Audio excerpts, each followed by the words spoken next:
Hello, नमस्कार, सलाम। SME street view point में आज आपका वेलकम है।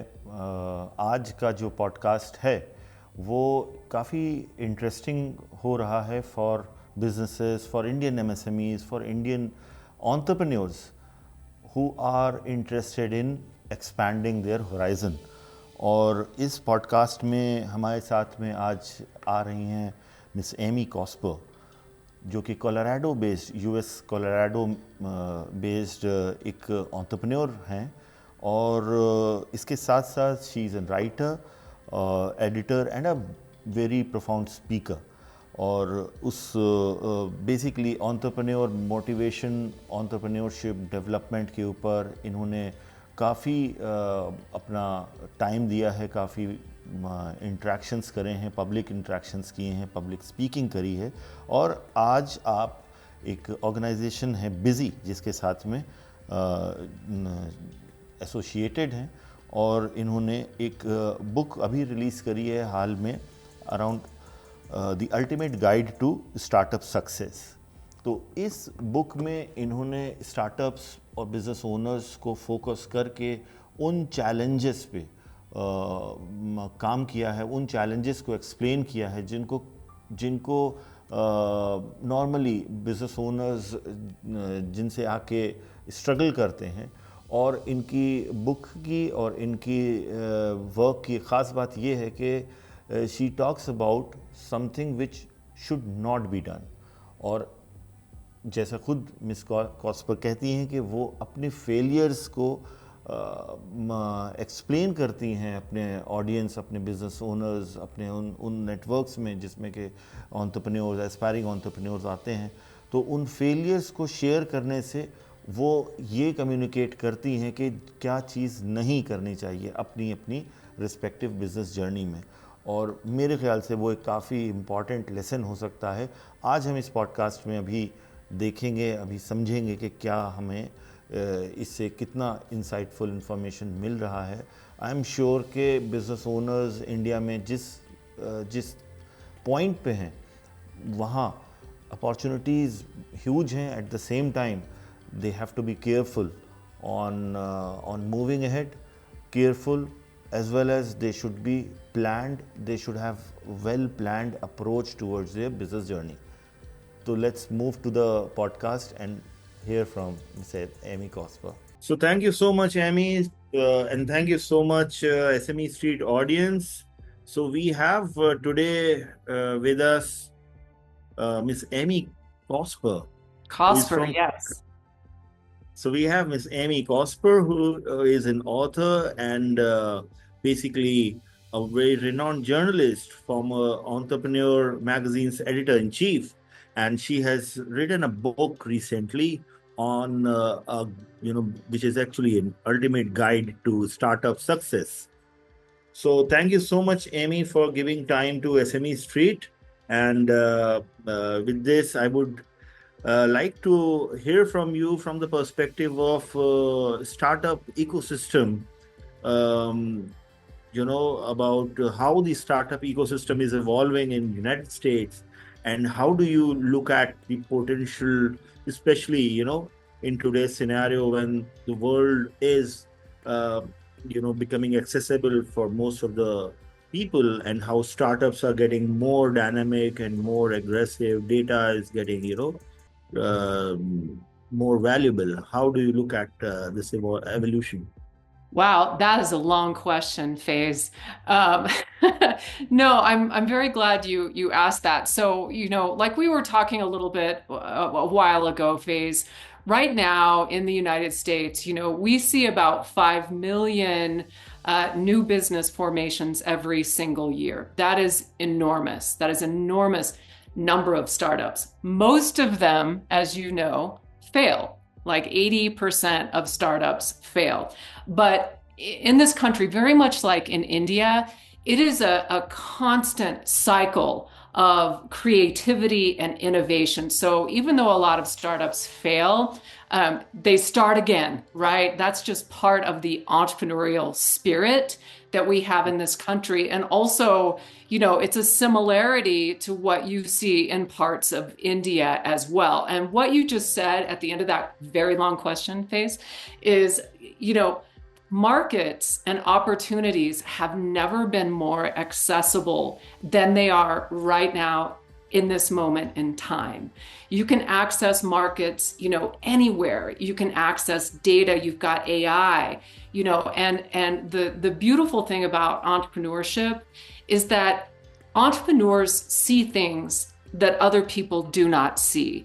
They see new opportunities. They zig when everybody else is zagging, right? So even though we're in this moment in history where there's a lot of unknowns, the American economy is strange right now with tariffs and with a little bit of instability in our stock market. But guess what?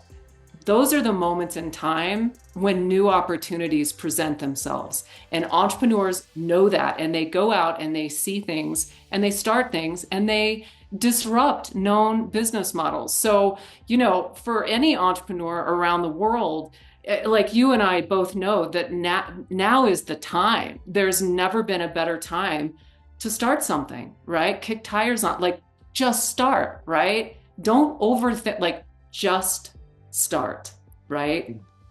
Exactly. So, Amy, I'm sure you must have interacted with so many aspiring entrepreneurs. So, what are your, piece of advices, which could be, I must say, the pearls of wisdom which you would share to them Yeah. who wish to start, who decide, okay, I'll be going into the entrepreneurship roadmap. What are the important elements they should consider? Yeah. So there are two tracks to that question, right? There's the emotional side. Just start.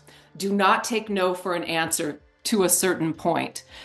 Follow and chase your dreams and do not let anyone stop you. And the most important side of that emotional side of entrepreneurship is it's very easy as founders and startups to focus on obstacles, right? You focus on an obstacle. It's like when you're on a motorcycle and you focus on a pothole. What are you going to do? You're going to hit it, right? Don't focus on the obstacles. Entrepreneurs see toward the long game. On the left brain side, right, which is the side I'm not as good at, I chase passions and I'm a dreamer and adrenaline junkie. But on the other side, you've got business formations, tax things, all of the structural things that you must do to successfully run a business. And honestly, Faze, when I launched two businesses, one of them was a catastrophic failure. And part of the reason it failed is because I failed to acknowledge and learn those foundational business things, right? And that's why I wrote the book. I wrote this book for myself, right? So because I'm a creative, right? And if you're a creative, you can't, it's hard to pause and know whether you should be an LLC, an S Corp. Is this a nonprofit? How do I get an EIN number? What's a registered agent, right? I didn't know, right? And because I was so passionate. So there's a balance. And as entrepreneurs, we need to find and strike that balance. Does that make sense? Absolutely, absolutely. I one of my mentor, he always say there has to be a method to the madness. There has to be, yes. So that is very important. So the very important point you started with, one has to take a, decision to start. Yeah. And today is the time. Maybe now is the right time.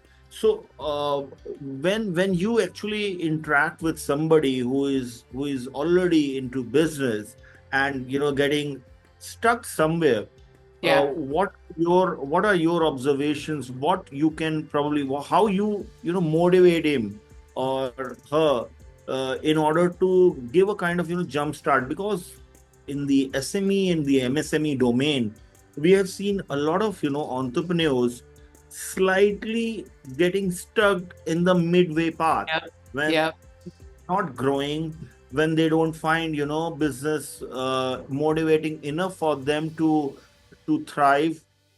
So how do you handle those kind of people who come up with such queries? Yeah, no, and it's a very common problem and challenge for entrepreneurs and founders. And one of the things that happens is once you launch a business, right, and you've got it in your head what it's going to be, sometimes entrepreneurs fail to pivot, right? Because the business plan says this, my mentor says this, but the market is telling you something different. And so a business plan is a living, breathing organism that is fluid. And if you get midway into your business and you're stuck, right, you need to give yourself permission to change course, right? Like it happens in everything in life is the ability to pivot. Sometimes it's capital, right? Like capital, not having the cash, right? Or burning through too much cash in phases 1 and 2, right? So you have to sit down with yourself and get real, right? Like what is causing this flat line? What's the failure to scale? What can I trace it back to? Go out to your market, talk to your customers, go out and have conversations in your communities and on social media. Look for new ways to get yourself out of that, the plateau that we all hit in business. Like you just hit it, like you're humming along, and then, your growth is like this, and then you plateau, and you gotta shake loose those cobwebs. And you do that by, first of all, acknowledging that you need to pivot, right? In marketing, branding, in your, cash allocation, and your hiring, whatever it might be, that pivot. And you can do little micro pivots, as you go. But what happens is a lot of entrepreneurs have that mindset where it's like, well, I said I was gonna do this by this date and this date, right? Pivot. It's okay to change course, right? Does that make sense? Did I use too many words? I'm kind of chatty today, Faith. No, absolutely. Absolutely. You're right. So time to time review is something which is very important. And, there's no harm that you should change the strategy. You should, so evolution is happen like that. So that's very, very valid point.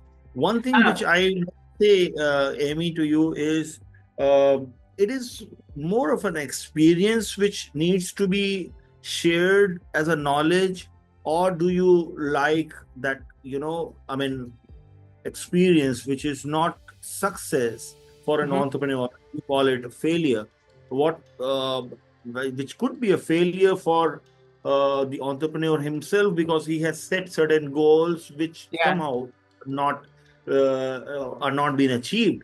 But at the same time, when you generalize, when you make that story, when you make that particular learning, it becomes a learning, it becomes a kind of experiential learning.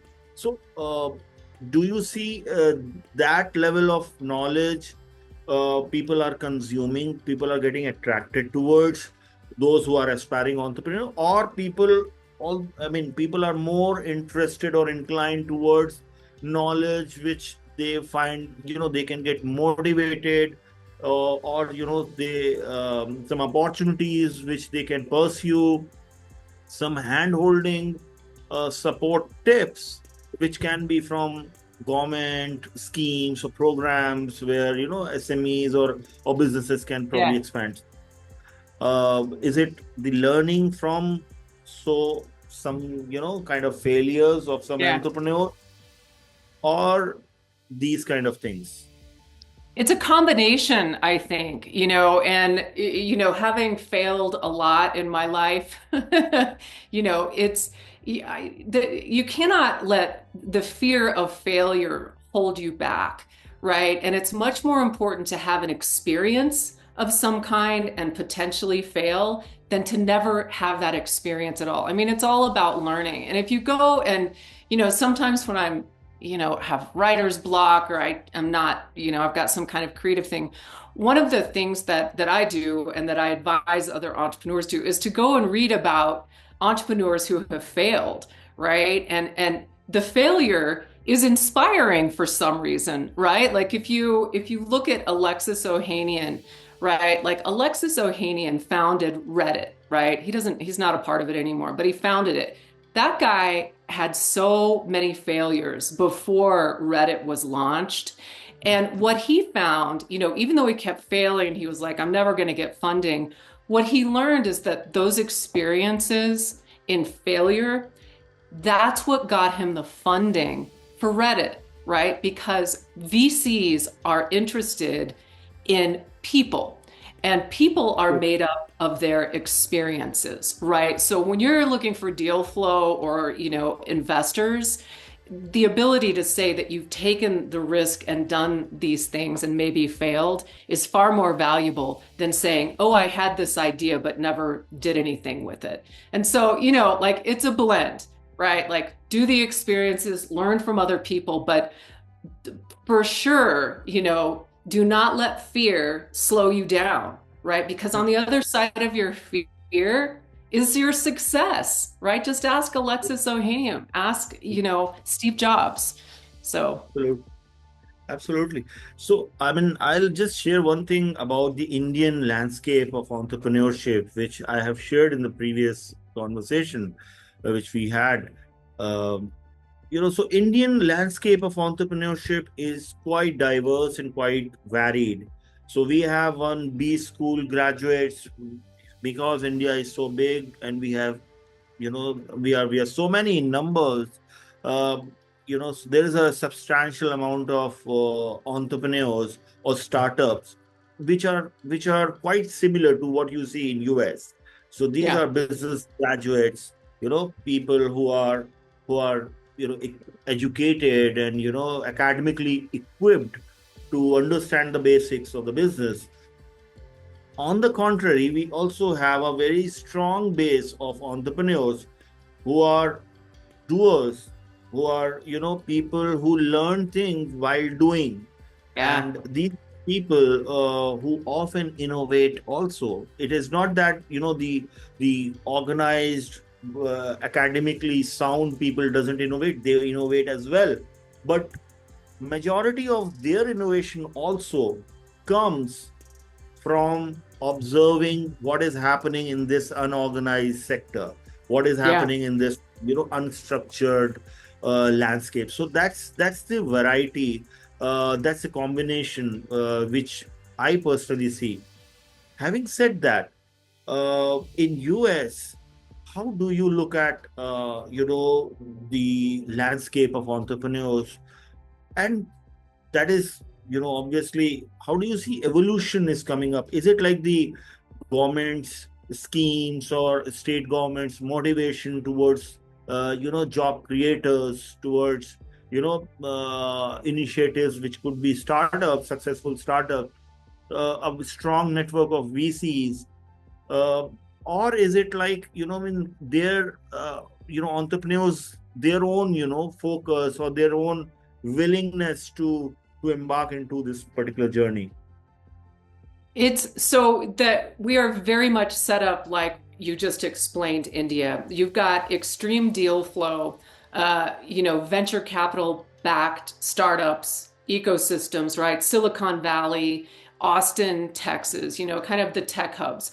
But where it gets really interesting is the entrepreneurs you're talking about, right? The bootstrappers, people like Yvon Chouinard, who founded Patagonia, right? Like people who don't maybe have all the money and the deal that these bigger, the big tech founders are seeing, but people who are scrappy, right? Like that is very much a part of the American entrepreneurial experience. It's not just, the shiny stuff. It's also, the donut shop in downtown Boulder, that serves beer and you can do your laundry in, right? Like it's these Main Street entrepreneurs are every bit as credible as the venture capital backed entrepreneurs. I mean, we see a lot going on now in, I'm in my office in Colorado and I can see Boulder, right? So Boulder is like a major tech hub.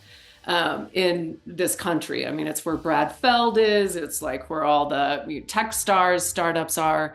But if you go there, it's not just about tech.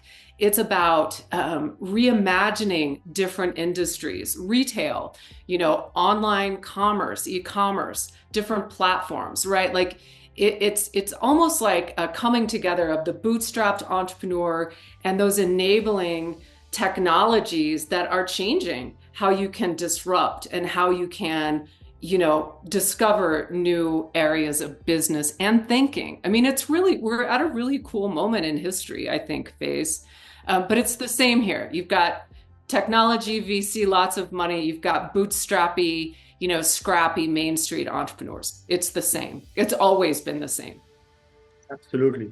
And at this point, I must recommend and must tell this to our readers, to our viewers, that it is very important what Amy has mentioned. And for me, I have also interacted with multiple entrepreneurs, successful, struggling, not so successful. One thing is pretty sure, which can add value to them. It is not the old time success stories which can probably motivate you, or which can add value. Instead, what in today's time, what could be more valuable for entrepreneurs is to learn from the learnings, from the experiences of the recent entrepreneurs in last 3 years, last 4 years, last maybe maximum 5 to 6 years. So things are, evolving very rapidly, and what needs to be understood is to get understood. It's to understand the kind of experiential learning from the unknown failures, so to say. People who are not known, but they have something to share about their entrepreneurship experience, which is not successful, which is a failure according to them. That can bring value instead of reading about a large or great successes which Mr. Steve Jobs have done, or maybe Mr. Bill Gates have done in late 70s. Absolutely fine, but opportunities are still there. But you have to learn from the recent ecosystem. So thank you so much, Amy, for giving time to SME Street audience, and definitely our audience have learned this a very important, insightful conversation from. Thank you so much. Can I just add one thing, Faze? Yep, if you don't mind, just for your entrepreneurs, like the whole idea, what you're talking about, the whole thing, where entrepreneurs seek out mentors, and there's these whole mentor networks. My philosophy is that everyone is a mentor, right? You don't have to have a one-on-one setup meet. Like, the world is your mentor if you let it be. I mean, that sounds so Oprah Winfrey, but it's actually really true. So very true, very, very, very interesting. And I must also recommend your book to our readers, and you have that. So Startup Success book is definitely, we should share the link of this book, and so people should understand and learn from this. Thank you so much, Amy. Thank you so much. Thank you for having us. तो हमने जिस तरह आज इस podcast में discuss किया, और इन topics पे हमने मिस एमी को सुना, जो एक इंसाइटफुल इंफॉर्मेशन, एक तरीके की गाइडलाइंस हो सकती हैं किसी भी बिज़नेस ओनर, किसी भी एंटरप्रेन्योर के लिए, जो कि अपनी जर्नी में, अपने बिज़नेस को चलाने में, सक्सेसफुल करने में चल रहा है, लगा हुआ है, और उसको क्या क्या चीज़ें करनी चाहिए और क्या चीज़ों को अवॉइड करना चाहिए। इन सारे टॉपिक्स पे हमने बहुत अच्छी तरह से बात करी। I am excited to have this conversation, और हम चाहेंगे कि हमारे रीडर्स, हमारे व्यूवर्स इस कॉन्वर्सेशन का सबसे अच्छा फ़ायदा करें, सबसे अच्छा फ़ायदा उठाएं, और वो ये हो सकता है कि हम उन लर्निंग्स को अपने यहाँ इम्प्लीमेंट करें अपने अपने लेवल पे। और अगर किसी भी तरीके की क्वेरी या कोई क्वेश्चन या कोई पॉइंटर آپ کو لگے جو کہ آپ کے بزنس سے ریلیٹڈ ہے اور اس کانورسیشن سے ریلیٹڈ ہے, ہمیں لکھیں, ہمارے پلیٹ فارم پہ آپ آئیں, فیڈ بیک ای میل اور اس کے موبائل کے ذریعے ہمیں کانٹیکٹ کریں, اور آئی ایم شیور کہ آپ کا جو روٹ ہے وہ اور کلیئر ہوگا, آپ کا جو گروتھ پاتھ ہے وہ اور سکسیزفل جرنی کے تحت وہ آگے بڑھے گا. Thank you so much for joining today's SME Street podcast, and I request you to stay tuned to SME Street.